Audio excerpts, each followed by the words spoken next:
Pasig City ang unang LGU na nag-ban ng Pogo tsaka yung computer gambling shops, yung tinatawag na e-games. Nung pinapasa namin yung Ordinance 55 Series of 2022, ang daming lumapit, nagpadala ng mensahe, nagpadala ng emisaryo para i-reconsider daw namin. May dalawang konsel pa nga nagsabi, may nag-alok sa kanila ng pera para wag nang ipasa yung ordinansa. Pero pinaninigan natin to. Masaya ako dahil banned na rin ang Pogo sa buong Pilipinas. Meron na nga na-convict, kaka-convict lang dahil sa mga kaugnay nitong krimen. Ngayon naman po, meron tayong bagong ordinansa, Ordinance number 26, na Series of 2025, authored by Councilor Paul Senogat, prohibiting the promotion and advertising of gambling within the jurisdiction of Pasig City.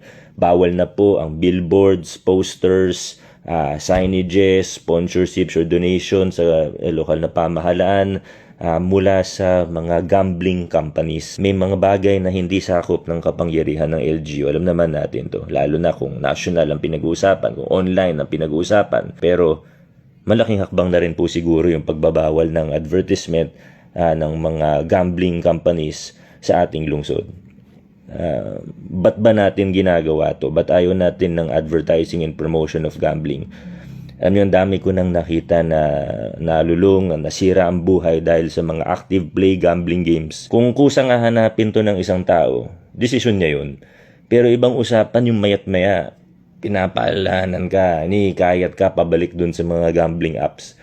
Yung gambling psychology, isang subject yan na talagang marami ng research, marami ng studies. Kaya siguro wala na rin mag-question ng pagpasa namin ng ordinansa na ito. Pero sigurado meron pa rin yan. Salamat sa lahat ng mga sumuporta, Vice Mayor Dodot, City Council sa pagsuporta sa pagpasa ng ordinansa na ito.